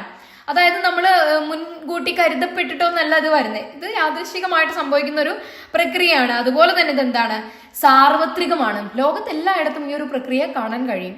ഓക്കെ, ഇതാണ് അവിടെ എഴുതേണ്ടത് കേട്ടോ. അടുത്തത് നോക്കാം, റീജിയണലിസം ആണ് അല്ലെങ്കിൽ പ്രാദേശികവാദം. അപ്പൊ ഇന്ത്യയിൽ എങ്ങനെയാണ് വ്യത്യസ്ത ഭാഷകൾ, സംസ്കാരങ്ങള്, മതങ്ങളെല്ലാം ഫോളോ ചെയ്യുന്നവരുണ്ട് അല്ലേ. അങ്ങനെ പലതരത്തിലുള്ളവരുണ്ട്. ഇങ്ങനെ പലതരത്തിലുള്ളവർ കൂട്ടം കൂടി താമസിക്കുമ്പോഴാണ് എന്താവുള്ളൂ, ഡൈവേഴ്സിറ്റി അല്ലെങ്കിൽ വൈവിധ്യം ആവുള്ളൂ. അതിന് പകരം നിങ്ങളൊന്ന് ആലോചിച്ച് നോക്കുക. അപ്പോൾ ഒരു മലയാളം സംസാരിക്കുന്ന ആളുകൾ മാത്രം, ഇപ്പൊ കേരളം ഉദാഹരണം എടുക്കാം അല്ലെ, അങ്ങനെ കൂട്ടമായിട്ട് താമസിക്കുകയാണ്. അപ്പൊ കേരളത്തിന്റെ കാര്യം തന്നെ നമുക്ക് ഉദാഹരണം എടുക്കാം. അപ്പൊ അങ്ങനെ വരുമ്പോ ഇവർക്ക് തോന്നുകയാണ്, ഇങ്ങനെ ഈ മലയാളീസിന് തോന്നുകയാണ് ഇവരുടെ അവകാശമൊന്നും ഇന്ത്യയിൽ നിന്നുകൊണ്ട് നടക്കുന്നില്ല എന്ന്, ഇവർക്ക് ഒരു പ്രയോജനം ഇല്ല എന്ന് തോന്നുകയാണെങ്കിൽ അവരെന്തുന്നയിക്കും, പ്രാദേശികവാദം ഉന്നയിക്കും. അതായത് പ്രാദേശികമായി തങ്ങളുടെ അവകാശങ്ങൾ നിഷേധിക്കപ്പെടുകയാണെന്നും തങ്ങൾ അവഗണിക്കപ്പെടുകയാണെന്നും ചൂഷണം ചെയ്യപ്പെടുകയുമാണെന്ന വികാരം ആണ് എന്ത്, പ്രാദേശികവാദത്തിന്റെ പ്രധാനമായിട്ടുള്ള കാരണം. അതായത് തന്റെ പ്രദേശത്തിന് വേണ്ടിയിട്ട് എന്താണ് അവർ വാദം ഉന്നയിക്കുകയാണ്. അത് പിന്നീട് എന്തിലേക്ക് നയിക്കാം, വിഘടനവാദം, അതായത് ആ രാജ്യത്തിൽ നിന്ന് തന്നെ വിട്ടുപോകണം എന്നുള്ള വാദത്തിലോട്ടൊക്കെ നയിക്കാം. പ്രാദേശികവാദം സിമ്പിളായിട്ട് പറയുകയാണെങ്കിൽ തന്റെ പ്രദേശത്തിനോട് ഇഷ്ടവും മറ്റു പ്രദേശത്തിനോട് വെറുപ്പും ഉണ്ടാക്കുന്ന ഒരു സാഹചര്യമാണ് കേട്ടോ. അപ്പൊ അതെങ്ങനെ ഉണ്ടാകുന്നതാണ്, അവരുടെ അവകാശങ്ങൾ അവഗണിക്കപ്പെടുകയാണ് എന്ന് തോന്നുമ്പോഴാണ് കേട്ടോ. അപ്പൊ അതാണ് അവിടെ എഴുതേണ്ടത് കേട്ടോ. നെക്സ്റ്റ് ചാപ്റ്റർ നോക്കാം, സ്ട്രക്ചറൽ ചേഞ്ച് ആണ്, ഘടനാപരമായ മാറ്റം. അതിലെ ഫസ്റ്റ് ക്വസ്റ്റ്യൻ കൊളോണിയലിസം ആണ് പറയുന്നത്. നമുക്കറിയാലോ ബ്രിട്ടീഷുകാർ ഇവിടെ വന്ന് നമ്മളെ അടിച്ചമർത്തിക്കൊണ്ട് ഭരണം നടത്തിയതാണ് എന്ത്, കൊളോണിയലിസം എന്ന് പറയുന്നത്. അതുമൂലം എന്താണ് പ്രധാന മാറ്റങ്ങളൊക്കെ ഇന്ത്യയിൽ ഉണ്ടായിട്ടുണ്ട്. അതിൽ ഒന്നാമതായിട്ട് നമുക്ക് എന്ത് പറയാം, ഇന്ത്യയിലെ ഭൂനിയമങ്ങൾ എന്താണ് ബ്രിട്ടീഷുകാർ മാറ്റിമറിച്ചു അല്ലെ. അങ്ങനെ എന്ത് സ്ഥാപിക്കുകയാണ് അവര്, ജമീന്ദാരി സിസ്റ്റം ഒക്കെ കൊണ്ടുവരുന്നത്. ഓക്കെ, പിന്നെ എന്താണ് അവർ ചെയ്തത്, വനങ്ങളെ ചൂഷണം ചെയ്തു. അതുപോലെ രാജ്യത്തിനകത്തും പുറത്തുമുള്ള കുടിയേറ്റങ്ങൾക്ക് ഇത് കാരണമായിട്ടുണ്ട്. അതുപോലെ തന്നെ വെസ്റ്റേൺ എഡ്യൂക്കേഷൻ ഇവിടെ കൊണ്ടുവന്ന കാര്യങ്ങളൊക്കെ എഴുതണം കേട്ടോ. ഓക്കെ, അടുത്തത് നോക്കാം, MSA റാവുവിന്റെ കോൺട്രിബ്യൂഷൻ എന്താണ്? അതായത് ഇന്ത്യൻ ഗ്രാമങ്ങൾക്ക് മേലുള്ള നഗര സ്വാധീനത്തിന്റെ 3 രീതികളെ കുറിച്ച് MSA റാവു പറഞ്ഞത് എന്താണ് എന്ന് നോക്കാം. അപ്പൊ ഒന്നാമതായിട്ട് ഗ്രാമങ്ങളിലെ ജനങ്ങൾ തൊഴിൽ അന്വേഷിച്ച് നഗരങ്ങളിലേക്ക് പോകാൻ തുടങ്ങി. അതായത് നഗരത്തിന്റെ സ്വാധീനം കൂടിയതിനെ പറ്റിയിട്ടാണ് ഇവിടെ പറയുന്നത്. ഓക്കെ, ഗ്രാമങ്ങളിലുള്ള ജനങ്ങൾ എന്താണ് തൊഴിൽ അന്വേഷിച്ച് നഗരങ്ങളിലേക്ക്, കൂടുതൽ പൈസ കൃഷിയേക്കാൾ കൂടുതൽ പൈസ അവിടെ കിട്ടുന്നു എന്ന് കണ്ടപ്പോൾ ജനങ്ങൾ അങ്ങോട്ട് പോകാൻ തുടങ്ങി. അതുപോലെ തന്നെ വ്യാവസായിക നഗരങ്ങൾക്ക് അടുത്ത് സ്ഥിതി ചെയ്തിരുന്ന ചെറിയ ചെറിയ ഗ്രാമങ്ങളൊക്കെ എന്തായി മാറാൻ തുടങ്ങി? നഗരങ്ങളുടെ സ്വാധീനത്തിൽ നഗരങ്ങളായിട്ട് മാറാൻ തുടങ്ങിയ ഈ ഗ്രാമങ്ങളിലൊക്കെ വലിയ വലിയ ഫാക്ടറി പോലുള്ള വ്യവസായങ്ങളൊക്കെ വരാൻ തുടങ്ങിയപ്പോൾ അതെന്താ പയ്യെ പയ്യെ ചെറിയ ഗ്രാമങ്ങളൊക്കെ നഗരങ്ങളായി മാറുകയാണ് ഉണ്ടായത്. അതുപോലെ തന്നെ മെട്രോപൊളിറ്റൻ നഗരങ്ങളുടെ വളർച്ചയൊക്കെയാണ് ആര് പറയുന്നത്? MSA റാവുവിന്റെ കോൺട്രിബ്യൂഷൻ ആയിട്ട് പറയുന്നത് കേട്ടോ. ഓക്കെ, അപ്പൊ 3 രീതികളെ കുറിച്ചാണ് MSA റാവു അഭിപ്രായം പറഞ്ഞത്. അപ്പൊ അതിവിടെ എഴുതണം. ക്ലിയർ ആണല്ലോ. ബാക്കി നമ്മൾ ഡീഇൻഡസ്ട്രിയലൈസേഷൻ ഒക്കെ മറ്റേ essay ക്വസ്റ്റ്യനിൽ പറഞ്ഞിട്ടുള്ളതാണ് കേട്ടോ. ഓക്കെ, അപ്പൊ കാണാത്തവരുണ്ടെങ്കിൽ ആ വീഡിയോ ഒന്ന് കാണാം. നെക്സ്റ്റ് ചാപ്റ്റർ നോക്കാം, കൾച്ചറൽ ചേഞ്ച്, അതായത് സാംസ്കാരിക മാറ്റം എന്നുള്ള പാഠഭാഗമാണ്. ഓക്കെ ആണല്ലോ. അതിൽ ഫസ്റ്റ് ക്വസ്റ്റ്യൻ സതീഷ് സബർവാളിന്റെ അഭിപ്രായത്തിൽ കൊളോണിയൽ ഇന്ത്യയിൽ വന്ന മാറ്റങ്ങൾ എന്തൊക്കെയാണ് എന്നുള്ളതാണ്. ഓക്കെ, അപ്പൊ സതീഷ് സബർവാൾ 3 തരത്തിലാണ് അത് പറയുന്നത്. എങ്ങനെയാണ്? ഒന്നാമതായിട്ട് വിനിമയ രീതിയിലാണ് മാറ്റം വന്നത്, അല്ലെ? നമ്മൾ എന്താണ് സാങ്കേതിക വിദ്യകൾ കൂടുതൽ ഉപയോഗിക്കാൻ തുടങ്ങി, അല്ലെ? അതുപോലെ അച്ചടി യന്ത്രം, ടെലഗ്രാഫ്, അതാണ് കേട്ടോ സാങ്കേതിക വിദ്യ എന്നതുകൊണ്ട് അർത്ഥമാക്കുന്നത്. അച്ചടി യന്ത്രം, ടെലഗ്രാഫ്, മൈക്രോഫോൺ, ആവിക്കപ്പല്, റെയിൽവേ എന്നിവയൊക്കെ എന്താണ് പുതിയ ആശയങ്ങൾ വേഗത്തിൽ പ്രചരിപ്പിക്കാൻ തുടങ്ങി എന്നുള്ളതാണ്. അതാണ് വിനിമയ രീതിയിൽ വന്ന മാറ്റത്തിൽ പറയുന്നത് കേട്ടോ. ഓക്കെ, നെക്സ്റ്റ് എന്താണ്? സംഘടനാ രൂപങ്ങളിൽ വന്ന മാറ്റം. ബ്രഹ്മസമാജം, അതുപോലെ ആര്യസമാജം, അതുപോലെ ഇങ്ങനെയുള്ള ആധുനിക സാമൂഹ്യ സംഘടനകളൊക്കെ എന്താണ് രൂപീകരിക്കപ്പെട്ടത്? എന്താണ് കൊളോണിയൽ ഇന്ത്യയിൽ വന്ന മാറ്റാണ് കേട്ടോ. അതില് 2ാമത്തെ കാര്യമാണ്. 3ാമത്തെ കാര്യം എന്താണ്? ആശയങ്ങളുടെ പ്രകൃതാണ്. അതായത് വിപ്ലവകരവും പരിവർത്തനാത്മകവുമായ ആശയങ്ങൾ എന്താണ് പ്രചരിപ്പിക്കപ്പെട്ടു എന്നുള്ളതാണ്. ഓക്കെ, അപ്പോ പുതിയ ആശയങ്ങളായ ഉദാരവൽക്കരണം, അതുപോലെ സ്വാതന്ത്ര്യം, ഇതൊക്കെ എന്താണ് ആ സമയത്താണ് പ്രചരിപ്പിക്കപ്പെട്ടത്. ഓക്കെ, അതുപോലെ തന്നെ എന്താണ് പെൺകുട്ടികളുടെ വിദ്യാഭ്യാസത്തിനൊക്കെ പ്രാധാന്യം കൊടുത്തുകൊണ്ടുള്ള മാറ്റങ്ങൾ. ഇതൊക്കെ എന്താണ്? ഇതാണ് കൊളോണിയൽ ഇന്ത്യയിൽ വന്ന മാറ്റങ്ങളായിട്ട് സതീഷ് സബർവാൾ പറയുന്നത്. MSA റാവും സതീഷ് സബർവാളും കേട്ടോ. ഓക്കെ, നെക്സ്റ്റ് ക്വസ്റ്റ്യൻ നോക്കാം. എന്താണ് പാശ്ചാത്യവൽക്കരണം അല്ലെങ്കിൽ വെസ്റ്റേണൈസേഷൻ? ഞാൻ കഴിഞ്ഞ ക്ലാസ്സിൽ പറഞ്ഞിട്ടുണ്ടായിരുന്നു, essay ക്വസ്റ്റ്യന്റെ ക്ലാസ്സിൽ പറഞ്ഞിട്ടുണ്ടായിരുന്നു. എന്ത്? വെസ്റ്റേണൈസേഷൻ എന്ന് പറഞ്ഞാല് പാശ്ചാത്യ സംസ്കാരവുമായും ബ്രിട്ടീഷുകാരുമായും ഇന്ത്യക്കാർക്കുണ്ടാവുന്ന സമ്പർക്കത്തിന്റെ ഫലമായിട്ട് എന്താണ് ഇന്ത്യയിലുണ്ടായ മാറ്റങ്ങളെയാണ് പാശ്ചാത്യവൽക്കരണം. ഫോർ എക്സാമ്പിൾ പറഞ്ഞിരുന്നു, നമ്മൾ ആദ്യം ജീൻസ് ഉപയോഗിച്ചിരുന്നില്ല, അവരെ കണ്ടിട്ടാണ്, അവരോടുള്ള സമ്പർക്കത്തിന്റെ ഫലമായിട്ടാണ് നമ്മൾ ജീൻസ് ഉപയോഗിക്കാൻ തുടങ്ങിയത്. ഓക്കെ, അടുത്തത് ആധുനികവൽക്കരണം, മോഡേണൈസേഷൻ എന്താണ്? അപ്പൊ 20ാം നൂറ്റാണ്ടിൽ സ്വീകരിച്ച സാങ്കേതിക വിദ്യയിലെയും ഉൽപാദന പ്രക്രിയകളിലെയും പുരോഗതിയെയാണ് എന്തെന്ന് പറയാ? ആധുനികവൽക്കരണം എന്ന് പറയാം. അതായത് പണ്ടുള്ളതിൽ നിന്ന് നമ്മൾ മാറി മോഡേൺ ആയിട്ടുള്ള എന്താണ് എക്യുപ്മെന്റ്സിലോട്ട് ഉപയോഗം മാറ്റുന്നതിനെയാണ് നമ്മൾ എന്തെന്ന് പറയാ? മോഡേണൈസേഷൻ. ഓക്കെ, പരമ്പരാഗത സമൂഹങ്ങളിൽ നിന്ന് പരിഷ്കൃത സമൂഹത്തിലേക്കുള്ള പരിവർത്തനമാണ്, ആ ട്രാൻസിഷനെയാണ് നമ്മൾ എന്തെന്ന് പറയാ? മോഡേണൈസേഷൻ എന്ന് പറയാം കേട്ടോ. ഓക്കെ, അടുത്തത് മതേതരത്വം, സെക്യുലറൈസേഷൻ എന്താണ് എന്നുള്ളതാണ്. അതായത് മതസ്ഥാപനങ്ങളിൽ നിന്ന് ജനങ്ങളുടെ എന്താണ് പിൻവാങ്ങല്, അതായത് ജനങ്ങൾക്കുള്ള താല്പര്യം കുറയുക അല്ലെങ്കിൽ വിശ്വാസം കുറയുക, അതാണ് എന്ത് മതേതരത്വം. അല്ലെങ്കിൽ എന്താണ് അതുപോലെ മറ്റു മതത്തോടൊന്നും വെറുപ്പ് ഇല്ലാത്തൊരവസ്ഥ, വലിയ കുഴപ്പങ്ങളൊന്നും ഇല്ലാത്ത ഒരു അവസ്ഥേനെയാണ് മതേതരത്വം എന്ന് പറയുന്നത് കേട്ടോ. ഓക്കെ, ഇത്രയേ ഉള്ളൂ നമ്മളെ ആ ചാപ്റ്ററിൽ. ഇനി നമുക്ക് 10th ചാപ്റ്റർ നോക്കാം, the story of Indian democracy, Indian ജനാധിപത്യത്തിന്റെ കഥയാണ് പറയുന്നത് കേട്ടോ. അതിൽ ഫസ്റ്റ് ക്വസ്റ്റ്യൻ ആണ് ന്യായ പഞ്ചായത്ത്, വാൻ പഞ്ചായത്ത്. ന്യായ പഞ്ചായത്ത് എന്ന് പറഞ്ഞാൽ എന്താണ്? ചെറിയ സിവില് ക്രിമിനൽ കേസുകൾ കൈകാര്യം ചെയ്യുന്ന പഞ്ചായത്തുകളാണ്. നമ്മളിവിടെ അധികം ഇല്ല കേട്ടോ, അധികം ഇല്ല എന്നല്ല, നമ്മളിവിടെ ഇല്ല. ഓക്കെ, നോർത്ത് ഇന്ത്യൻ സംസ്ഥാനങ്ങളിലാണ് കൂടുതലായിട്ട് കാണപ്പെടുന്നത്. അതായത് ചെറിയ സിവിൽ ക്രിമിനൽ കേസുകൾ കൈകാര്യം ചെയ്യുന്ന പഞ്ചായത്തുകളാണ്. ഇവ എന്താണ്? പിഴ ചുമത്താനുള്ള അധികാരമേ ഉള്ളൂ, ശിക്ഷ കൊടുക്കാനുള്ള അധികാരം ഇവർക്കില്ല കേട്ടോ. ഓക്കെ, ഇപ്പോൾ ഒരു എക്സാമ്പിൾ പറയുകയാണെങ്കിൽ സ്ത്രീധനത്തിന്റെ പേരിലുള്ള സ്ത്രീ പീഡനം, അങ്ങനെ ഗാർഹിക പീഡനം, ഈ കാര്യങ്ങൾക്കൊക്കെയാണ് കൂടുതലും നമ്മൾ ഈ ഒരു ന്യായ പഞ്ചായത്തിനെ ആളുകൾ സമീപിക്കുക കേട്ടോ. ഓക്കെ, അതുപോലെ തന്നെ വ്യക്തി തർക്കങ്ങളൊക്കെ ഒത്തുതീർപ്പാക്കുന്ന ഒരു പഞ്ചായത്താണ്, അല്ലെങ്കിൽ ഒരു ചെറിയ ചിഹ്ന മോഡൽ എന്താ പറയാ പോലീസ് സ്റ്റേഷൻ ആണെന്ന് പറയാം. ഓക്കെ, നെക്സ്റ്റ് വാൻ പഞ്ചായത്ത് എന്താണ് എന്നുള്ളതാണ്. വാൻ പഞ്ചായത്ത് കൊണ്ട് ഉദ്ദേശിക്കുന്നത് എന്താണ്? വനനശീകരണത്തിനെതിരെ ഉത്തരാഖണ്ഡിലെ സ്ത്രീകൾ ആരംഭിച്ചതാണ് എന്ത് ഈ വാൻ പഞ്ചായത്ത് എന്ന് പറയുന്നത്. ഉത്തരാഖണ്ഡിൽ തന്നെയാണ് എന്ത് വന്നത്? ചിപ്കോ മൂവ്മെന്റ്. ഓർത്തു വെക്കേട്ടത്. ഓക്കെ, അപ്പൊ എന്താ ചെയ്തേ? മേൻ പഞ്ചായത്തുകൾ ചെടിത്തൈകളും വൃക്ഷത്തൈകളും ഒക്കെ നട്ടു വളർത്തി. അതുപോലെ നിയമവിരുദ്ധമായി മരം മുറിക്കുന്നത് എന്താണ് ഇവര് തടഞ്ഞു. ഇതൊക്കെയായിരുന്നു ഇവരുടെ ഈ വാൻ പഞ്ചായത്തിന്റെ ഡ്യൂട്ടീസ് അല്ലെങ്കിൽ അവർ ചെയ്തിരുന്ന കാര്യങ്ങൾ കേട്ടോ. ഓക്കെ, അടുത്തത് വാല്യൂസ് ഓഫ് ഇന്ത്യൻ ഡെമോക്രസി ആണ്. ഭരണഘടനയുടെ മൂല്യങ്ങൾ എന്തൊക്കെയാണ് എന്നുള്ളതാണ്. വളരെ എളുപ്പമാണ്, നമ്മൾ പൊളിറ്റിക്സിൽ പഠിക്കുന്ന കാര്യങ്ങളാണ് അല്ലെ. സ്വാതന്ത്ര്യം, സമത്വം, സാഹോദര്യം, അതായത് എന്താണ് ഫ്രീഡം, ഇക്വാളിറ്റി, ഫ്രട്ടേണിറ്റി. അതുപോലെ തന്നെ എന്താണ് നമുക്ക് freedom to speech and expression ഉണ്ട്. അഭിപ്രായ പ്രകടനത്തിനും സംഘടനയ്ക്കും സമ്മേളനത്തിനുമുള്ള സ്വാതന്ത്ര്യമുണ്ട്. മതസ്വാതന്ത്ര്യമുണ്ട്. പ്രായപൂർത്തി, വോട്ടവകാശം, യൂണിവേഴ്സൽ അഡൽട്ട് ഫ്രാഞ്ചൈസ് ഉണ്ട്. അതുപോലെ സൗജന്യവും നിർബന്ധിതവുമായ പ്രാഥമിക വിദ്യാഭ്യാസം അല്ലെ. അപ്പൊ ആ കാര്യങ്ങളൊക്കെയാണ് ഇവിടെ എഴുതേണ്ടത് കേട്ടോ. ജനാധിപത്യം, നീതി, പരമാധികാരം, സോഷ്യലിസം, റിപ്പബ്ലിക്, തുല്യത, ഈ കാര്യങ്ങളൊക്കെയാണ് നമ്മുടെ ഭരണഘടനയുടെ കേന്ദ്രമൂല്യങ്ങൾ. ഇത് വലിയ പ്രയാസമില്ല, കാരണം നമ്മൾ പൊളിറ്റിക്സിൽ കാര്യമായിട്ട് പഠിക്കുന്ന കാര്യങ്ങളാണ് അല്ലേ. ഓക്കെ, അപ്പം നമുക്ക് ചാപ്റ്റർ 11 നോക്കാം. Change and development in rural society. ഗ്രാമീണ സമൂഹത്തിലുള്ള മാറ്റങ്ങളാണ് പറയുന്നത് കേട്ടോ. അപ്പൊ ഒന്നാമതായിട്ട് ഡോമിനന്റ് കാസ്റ്റ് ആണ്. ഡോമിനന്റ് കാസ്റ്റ് എന്താണ്, പ്രബല ജാതി എന്താണ് എന്നുള്ളതാണ്. ഇതിൽ നിങ്ങൾ പ്രബല ജാതികൾ എവിടേക്ക് എന്തൊക്കെ പേരിൽ അറിയപ്പെടുന്നു എന്നുള്ളത് കൃത്യമായിട്ട് പഠിക്കണം. അത് വേറെ ഒരു വീഡിയോയിൽ എന്തായാലും നമ്മൾ സോഷ്യോളജിയുടെ ഒരു വീഡിയോയും കൂടി ലാസ്റ്റ് വീഡിയോ ചെയ്യുന്നുണ്ട് കേട്ടോ. അതിൽ മാച്ച് ദ ഫോളോയിങ്ങും ഫിൽ ഇൻ ദ ബ്ലാങ്ക്സും അതുപോലെ തന്നെ എന്താണ് നമ്മുടെ 2 മാർക്ക് ക്വസ്റ്റ്യൻസും എഴുതുന്നുണ്ട് കേട്ടോ. അപ്പൊ അത് നമുക്ക് അങ്ങനെ ചെയ്യാം. അപ്പൊ എന്തായാലും ലാസ്റ്റ് വീഡിയോ ആയിരിക്കും അത് സോഷ്യോളജിയുടെ കേട്ടോ, +2 സോഷ്യോളജി.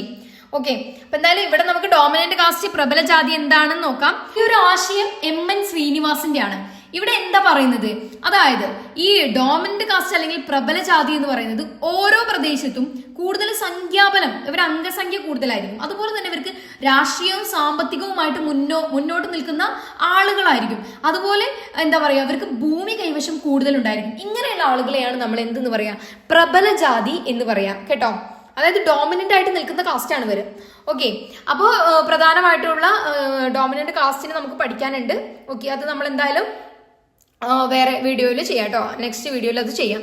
ഓക്കെ, അപ്പോൾ പ്രബല ജാതി എന്ന് പറയുന്നത് ഇതാണ് കോൺസെപ്റ്റ് കേട്ടോ. Okay, next circulation of labour. തൊഴിൽ ചംക്രമണം എന്ന് പറയുന്നത് എന്താണ് എന്നുള്ളത്.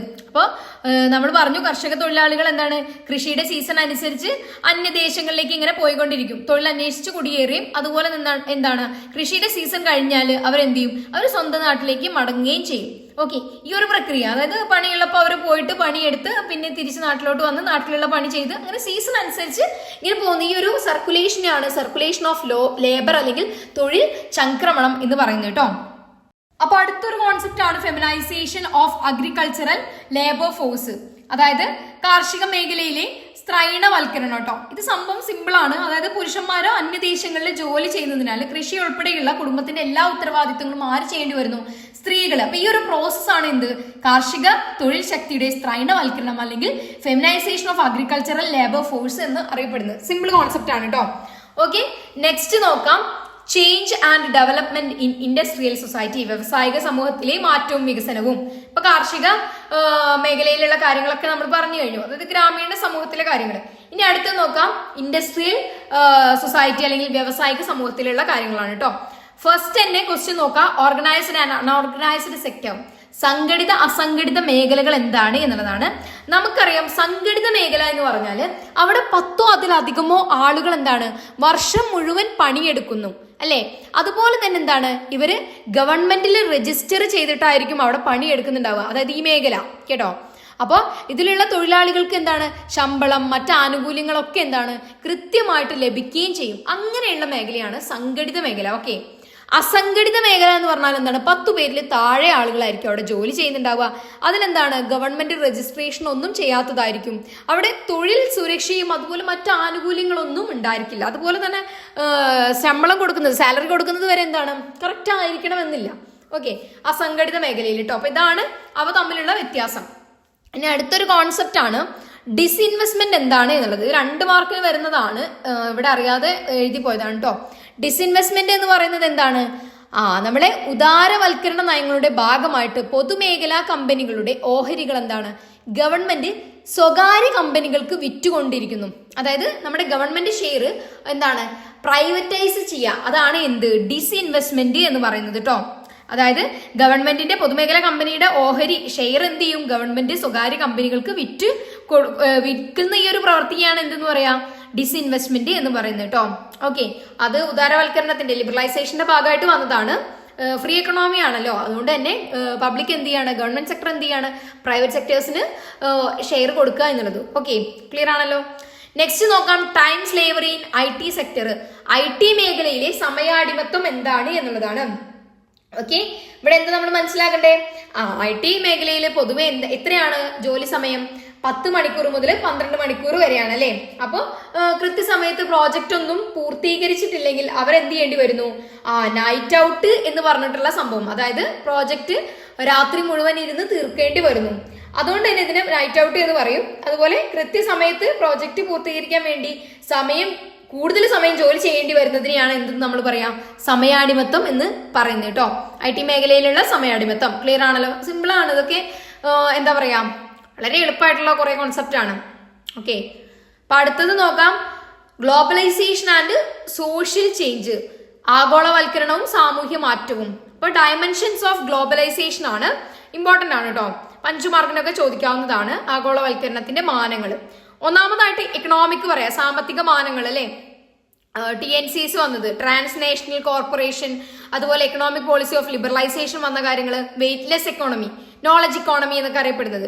ഓക്കെ, അതൊക്കെ വന്നത്, ഗ്ലോബലൈസേഷൻ ഓഫ് ഫിനാൻസ്. ഇന്നൊക്കെ നമുക്ക് പൈസയൊക്കെ ട്രാൻസ്ഫർ ചെയ്യണമെങ്കിൽ ഒന്നും ചെയ്യണ്ട, ജസ്റ്റ് ഒരു സെക്കൻഡ് മാത്രം മതി അല്ലേ, എവിടെ വേണമെങ്കിലും നമുക്ക് ട്രാൻസ്ഫർ ചെയ്യാം. അപ്പൊ ഈ കാര്യങ്ങളൊക്കെ അവിടെ എഴുതണം. അത് കഴിഞ്ഞ് ഗ്ലോബൽ കമ്മ്യൂണിക്കേഷനിൽ വന്ന മാറ്റങ്ങൾ അല്ലേ. ഓക്കെ, അതൊരു റവല്യൂഷണറി ചേഞ്ച് ആണ് നമ്മുടെ ടെക്നോളജിയിൽ ഉണ്ടായത്.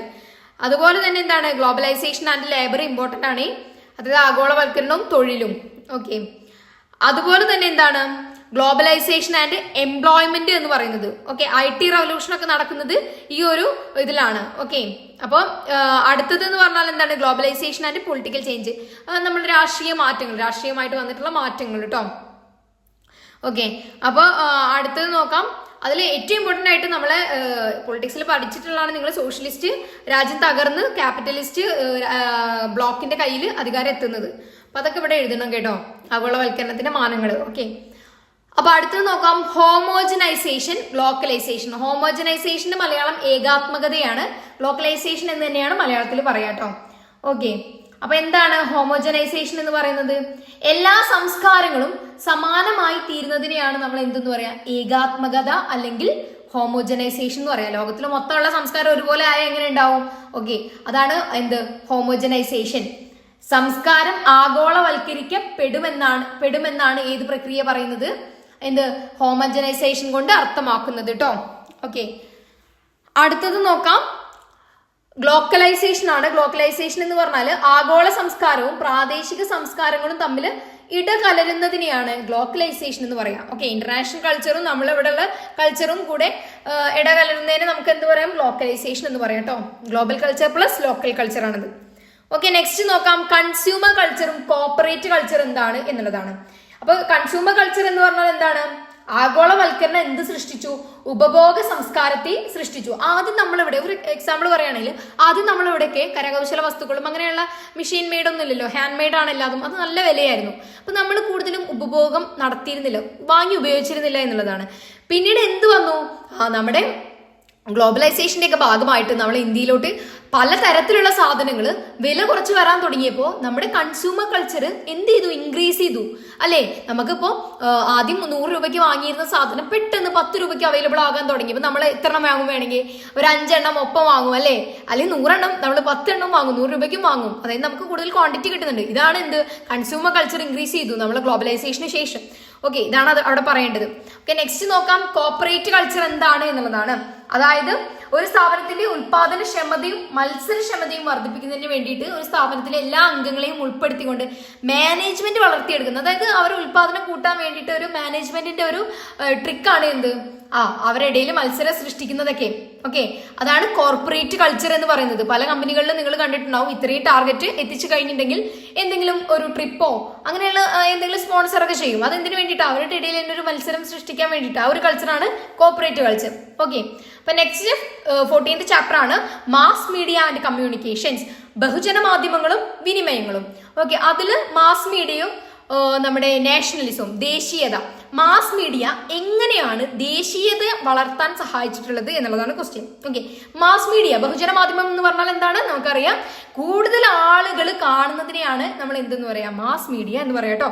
അപ്പോൾ ഫോർ എക്സാമ്പിൾ നിങ്ങൾ കണ്ടുകൊണ്ടിരിക്കുന്ന ഈ ഒരു യൂട്യൂബും എന്താണ്, ഒരു മാസ് മീഡിയ ആണ് എന്ന് നമുക്ക് പറയാൻ കഴിയും കേട്ടോ. മാസ് മീഡിയ എങ്ങനെയാണ് ദേശീയത വളർത്തുന്നത്? അപ്പൊ ഇവിടെ എന്താ എഴുതേണ്ടത്?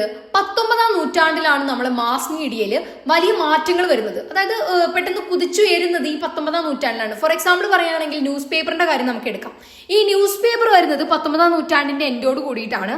ആ സമയത്ത് ഇത് ആളുകളിലേക്ക് എത്തിയപ്പോൾ പലതരത്തിലുള്ള മാറ്റങ്ങൾ നമ്മുടെ ഇവിടെ ഉണ്ടാവുകയാണ്. അതായത് ന്യൂസുകളൊന്നും പെട്ടെന്നൊന്നും ആളുകൾ അറിഞ്ഞിരുന്നില്ല, അല്ലെ, മാധ്യമങ്ങൾ കുറവാണ്. അപ്പോൾ ഇത് എത്താൻ തുടങ്ങിയപ്പോൾ എന്താണ്, ജനങ്ങള് എല്ലാവരും സെയിം ന്യൂസ്, രാജ്യത്തിന്റെ പല ഭാഗത്താണെങ്കിലും ഇവര് സെയിം ന്യൂസ് വായിക്കാൻ തുടങ്ങി. ഇത് ഇവരുടെ ഇടയിൽ ഒരു ഐക്യം സൃഷ്ടിച്ചു എന്നതാണ് പറയുന്നത്. ഇത് എന്തിനുള്ള കാരണമായി? ദേശീയത, നമ്മുടെ രാജ്യത്തോടുള്ള ഒരു സ്നേഹത്തിനുള്ള കാരണമായി നമ്മൾ എന്നുള്ള ഒരു വികാരം വന്നു എന്നാണ് ഇവിടെ പറയുന്നത് കേട്ടോ. അപ്പൊ ഇങ്ങനെയൊക്കെയാണ് നമ്മൾ മാസ് മീഡിയ ദേശീയത വളർത്താനുള്ള കാരണമായത് എന്നുള്ളതാണ്. ഓക്കെ, അടുത്തത് മാസ് മീഡിയ ആൻഡ് ഗ്ലോബലൈസേഷൻ. അപ്പൊ ഇവിടെ നിങ്ങൾ നോക്കേണ്ടത് ഗ്ലോബലൈസേഷന്റെ impact on Indian television. Okay, അതുപോലെ തന്നെ റേഡിയോ ഇമ്പോർട്ടന്റ് ആണ്. ഈ രണ്ട് കാര്യങ്ങളും ഗ്ലോബലൈസേഷൻ വന്നതുകൊണ്ട് എന്ത് മാറ്റങ്ങളാണ്? റേഡിയോയുടെ കാര്യം പറയുകയാണെങ്കിൽ FM സ്റ്റേഷനൊക്കെ വന്നത്. ഓക്കെ, അപ്പൊ ആദ്യമൊക്കെ ആകാശവാണി പോലുള്ള കാര്യങ്ങളായിരുന്നു, പിന്നെ FM സ്റ്റേഷൻസ് ഒക്കെ വന്നത് എഴുതണം കേട്ടോ. ഓക്കെ, നെക്സ്റ്റ് ചാപ്റ്റർ നോക്കാം. സോഷ്യൽ മൂവ്മെന്റ്സ് ആണ്, സാമൂഹിക പ്രസ്ഥാനങ്ങൾ. അപ്പൊ ഇവിടെ ഫസ്റ്റ് പഠിക്കേണ്ടത് തിയറീസ് ഓഫ് സോഷ്യൽ മൂവ്മെന്റ്സ് ആണ് കേട്ടോ. അതായത് പ്രധാന സിദ്ധാന്തങ്ങൾ ഏതൊക്കെയാണ് എന്നുള്ളതാണ്. അപ്പൊ നമുക്കറിയാം ഏതൊക്കെയായിരുന്നു നമ്മുടെ പ്രസ്ഥാനങ്ങളുടെ പ്രധാന സിദ്ധാന്തം. ഒന്ന് ആപേക്ഷിക തിരസ്കരണ സിദ്ധാന്തം, തിയറി ഓഫ് റിലേറ്റീവ് ഡിപ്രിവേഷൻ കേട്ടോ. ഓക്കെ, അടുത്തത് മാൻഗർ ഓൾസൺ തിയറി, മാൻഗർ ഓൾസന്റെ സിദ്ധാന്തം. ഓക്കെ, നെക്സ്റ്റ് എന്താണ്? വിഭവ സജ്ജീകരണ സിദ്ധാന്തം, റിസോഴ്സ് മൊബിലൈസേഷൻ തിയറി. അത് ഒറ്റയ്ക്കും ചോദിക്കാറുണ്ട് കേട്ടോ ആ ഒരു സംഭവം. ഓക്കെ, അതപ്പോൾ കറക്റ്റ് ആയിട്ട് പഠിച്ചു വെക്കുക. അതുപോലെ തന്നെ different types of social movements, പലതരം സാമൂഹിക പ്രസ്ഥാനങ്ങൾ ഏതൊക്കെയാണ് എന്നുള്ളത്. ഒന്നെന്താണ്? വിമോചനാത്മകമായ അല്ലെങ്കിൽ പരിവർത്തനാത്മകമായ പ്രസ്ഥാനം, അതായത് റിഡംപ്റ്റീവ് ഓർ ട്രാൻസ്ഫോർമേറ്ററി പ്രസ്ഥാനം മൂവ്മെന്റ്സ് ആണ് കേട്ടോ. ഓക്കെ, അടുത്തത് പരിഷ്കരണാത്മകമായ പ്രസ്ഥാനങ്ങൾ, റിഫോർമേറ്റീവ് മൂവ്മെന്റ് ആണ്. ഓക്കെ, മൂന്നാമതായിട്ട് വിപ്ലവാത്മകമായ പ്രസ്ഥാനങ്ങൾ, റെവല്യൂഷണറി മൂവ്മെന്റ്സ്. ഇത്രയാണ് പഠിക്കാനുള്ളത്. അത് എന്താണെന്നും കൂടെ പഠിക്കണം കേട്ടോ, ഇമ്പോർട്ടന്റ് ആണ്. ഓക്കെ, അത് വളരെ എളുപ്പമാണ്, പെട്ടെന്ന് മാർക്ക് സ്കോർ ചെയ്യുകയും ചെയ്യാം. അപ്പൊ ഇത്രയാണ് നമ്മുടെ +2 സോഷ്യോളജിയിൽ ചോദിക്കാൻ സാധ്യതയുള്ള 3 to 5 മാർക്സിന്റെ ക്വസ്റ്റ്യൻസ്. ഓക്കെ, വളരെ എളുപ്പമാണല്ലേ. അപ്പൊ ഇത്രയേ ഉള്ളൂ. നിങ്ങൾ പറഞ്ഞതുകൊണ്ടാണ് നമ്മളിങ്ങനെ സെപ്പറേറ്റ് മാർക്ക് ബേസ്ഡ് വീഡിയോസ് ചെയ്യുന്നത് കേട്ടോ. പിന്നെ നമ്മൾ +2 സോഷ്യോളജിയിൽ ഈ വർഷത്തെ ലാസ്റ്റ് ഒരു വീഡിയോ കൂടെ നമ്മൾ ചെയ്യുന്നുണ്ട്. അത് മറ്റന്നാ. ഓക്കെ, നിങ്ങൾ എക്സാം തുടങ്ങുന്ന ഒരു ദിവസം ബാക്കിയുണ്ട് അല്ലേ. ഓക്കെ, അപ്പൊ എന്തായാലും അന്ന് പോസ്റ്റ് ചെയ്യുന്നതായിരിക്കും കേട്ടോ. ഓക്കെ, അപ്പൊ എന്തായാലും ഓൾ ദി ബെസ്റ്റ്. എല്ലാവരും നന്നായിട്ട് പഠിക്കുക. എന്തെങ്കിലും സംശയങ്ങൾ ഉണ്ടെങ്കിൽ, അതായത് നിങ്ങൾ നോട്ട് ചോദിക്കുന്നുണ്ട്, അതൊക്കെ എനിക്ക് മനസ്സിലാവുന്നുണ്ട്. ടൈം ഇല്ലാത്തത് കൊണ്ടാണ്, വളരെ ടൈം കുറച്ചേ കിട്ടുന്നുള്ളൂ. അതിനിടയിലാണ് ഈ ഒരു എല്ലാ കാര്യങ്ങളും ചെയ്യുന്നത്. മിസ് ഒറ്റയ്ക്കാണ് ചെയ്യുന്നത് കേട്ടോ. അപ്പോൾ അതിൻ്റെ കുറച്ച് ബുദ്ധിമുട്ടുണ്ട്. ഓക്കെ, അതല്ലാതെ നിങ്ങൾക്ക് വല്ല ഡൗട്ടോ കാര്യങ്ങളോ നിങ്ങൾ പഠിക്കുമ്പോൾ അനുഭവപ്പെട്ട് കഴിഞ്ഞാൽ നിങ്ങൾക്ക് തീർച്ചയായിട്ടും ടെലഗ്രാമിൽ മെസ്സേജ് അയക്കാം, അല്ലെങ്കിൽ ഇവിടെ നിങ്ങൾ കമന്റിൽ ഇട്ടാലും മതി കേട്ടോ. ഓക്കെ, അപ്പൊ എന്തായാലും ഇത്രയാണ് നമുക്ക് പറയാനുള്ളത്. എന്തായാലും നന്നായിട്ട് പഠിക്കുക, നല്ല മാർക്ക് നിങ്ങൾക്ക് ലഭിക്കും കേട്ടോ. ഓക്കെ, അപ്പൊ എന്തായാലും all the best. Thank you.